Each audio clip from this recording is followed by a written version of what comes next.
Good morning, my loves. Happy Tuesday. Gorgeous day here at the lake. Currently 74. High today is 94, and it's about 8:15, I think, in the morning. I had to answer a lot of DMs today, so I will show you real quick. Yes, it's pretty. It's nice. It's Arizona. I won't be saying it's so nice, come July and August when it's 118, 120 degrees, but for now, it's a keeper. So I'm answering a DM, and it's a very good question that somebody asked, very basic, but it's a great topic. We're talking about narcissists for the most part, but they ask, what's the difference in very plain, simple terms? They don't want anybody getting complicated, and I don't. I try to keep it very simple for everybody. I'm not dumbing things down. I just want to make life easy so everybody understands what's being said. I'm not trying to impress anybody. So they want to know the difference between a sociopath and a psychopath. Okay, that's easy. A psychopath is very cold, aloof, controlled. That's how they're hardwired. They come out a psychopath. This is how their brain is made. They have a lot of problems with social interactions. They are incapable of remorse. Most of them are incapable of feeling of affection, love. They are just cold. I like to say they're like sharks, alligators, and crocodiles. They just do what they do. Now, this is my opinion. So, if you're going to get pissy with anybody, get pissy with me. In my opinion, and I know, through my practice, I have talked to a lot of snipers and assassins, that are in the military, and a good portion of them are either sociopaths or psychopaths. Because a psychopath that's them. It's what they do. They have no problem killing an animal. They enjoy it. They have no problem hurting or killing a person, torturing people, animals, setting things on fire. They like the control. They like the power. And it's very, very scary. A psychopath, if you know one, step away. Sociopaths. Okay. A sociopath is from, how can I put it, being raised in a very toxic, horrible, horrible toxic environment. A lot of abuse, a lot of neglect. Something just tremendously tragic has happened that has just changed how they view the world, and they're never going to look at the world differently. It has become who they are. They have adopted this persona by choice. This is what they have become. They weren't born this way. They were not hardwired this way, but they have become this way. They have reprogrammed themselves to become this way. They like to hurt people, to hurt animals. Again, they're very similar to a sociopath and psychopath are very similar. A sociopath is more erratic, unpredictable, very into, what do I want to say? Can't think of the word. Thrill-seeking. I don't know, my opinion, they have trouble with emotion. They try to feel emotion. They genuinely try. But they have been burned so many times, it just doesn't work. They don't trust it. And if they feel they're being betrayed, they're coming after you. Yeah. Now, again, this is just my thoughts. I know I'm going to get a lot of flack on this. Okay. Haters got to hate. Do your thing. But I don't think, my opinion, there's, if you're a psychopath and you're programmed this way, this is your brain. It's who you are. There is no help. There's no rehabilitation. There's nothing in the world that can be done. For a sociopath, you can try. You can try and work through all the traumas. And when I say all, I mean layers and layers and layers. And not just somebody hurt my feelings, broke my heart, said mean things to me. I mean, bad shit happened to them. People who have been in cults, people who have been in ritualistic abuse, things like that. Because they just shut down. They turn off that side of them that allows them to feel, because it's just too painful. They don't want to No, they shut that down. So now we're going to step into narcissists.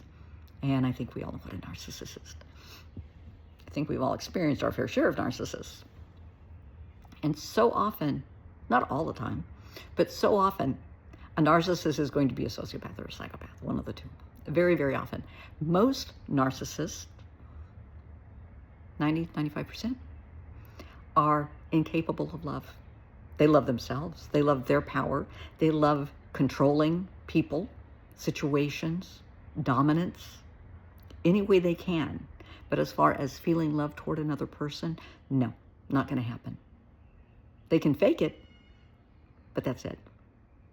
Reactive abusers, bullies, love the control and the manipulation, the power struggle. Just being able to grind somebody into the dust and have other people watch them do it just is such a high for them. It's very sick and twisted. And now you see the connection between being like that and the sociopath and the psychopath. They, my opinion, they can't be rehabilitated. I mean, they are who they are. However, oftentimes with a narcissist, it's a learned behavior. So it's kind of a subclass of sociopath, where a sociopath has been in such traumatic situations and circumstances. It's just how they have reprogrammed their brain to think. I hope this is making sense. With a narcissist, if you are raised by a narcissist, you can become a narcissist very easily. Very easily. With a bully, for a lot of bullies, their very first bully was their parent or a sibling. So they became one of two things. You are either a permanent victim or a permanent bully. You fight back. And in their family, that's the norm. To be mean and evil and cruel and destroy other people, destroy their reputation, destroy their careers, do whatever it takes to destroy someone with no remorse. They just steamroll everything and everybody. Or they're a permanent victim. That's sad. That is very, very sad. But so often it's a learned behavior. So knowing that, and knowing about reactive abusers, we're going to touch on that just real briefly. A reactive abuser is a narcissist. They're a bully. They are doing things, abusing people, situations for their reaction. So when they're beating somebody up, belittling somebody, humiliating somebody, denigrating somebody, abusing somebody, they want that reaction. They want that person in tears, totally humiliated. They want their friends, which we call flying monkeys, cheering them on. Oh, look at them cry. Look at them, you're so weak or whatever. That's what they want. They want the support of their peers. That's why they do it. It's for the power and the control. They have, bad term, bootlickers, ass lickers, sitting there. Oh yeah, more. Say more things, hit them, kick them, whatever. That's a reactive abuser. If you're involved with a reactive abuser, the best thing to do is remove yourself, and it's going to be hell. Because when you remove yourself, they're coming after you with their flying monkeys. Because no, it's not over till they say it's over. Well, it's over. Walk away. They can be horrible to you. Ignore them. Do not give them what they want. And what they want is a reaction. If they don't get the reaction initially, they're going to make things worse to try and get that reaction, any reaction they can. Don't do it. Don't give it to them. Stay strong. Just walk away from them. If they say something mean and horrible, say, okay, fine. Or so. Oh, you're a horrible person. You do this and this and this. So turn around and walk away. Just walk away. Do not give them what they want. Eventually, they will let it go. But it may take some time. It's hard. It is really hard. So I want you to look in your life. I want you to look at yourself. How do you treat people? How do you treat your children? Are you raising your children to be reactive abusers? Do you have a lot of rough teasing in your home? Picking on each other, and then say, oh, we're just joking. Don't be such a wimp. Don't be so whiny. You're so sensitive. Honey, you're a bully. You're a narcissist. Yeah. And you most likely learned that from your family. Your parents were that way. Your grandparents were that way. Honey, it doesn't make it right. Anytime you hurt someone else, you make them feel small, you're not really making them small. You're making yourself small. Because the only way that you can feel big is by destroying other people. That's awful. That is really sick and disgusting. Look at yourself. You can change. You can try. A bully can always try and change their ways. I have faith in you.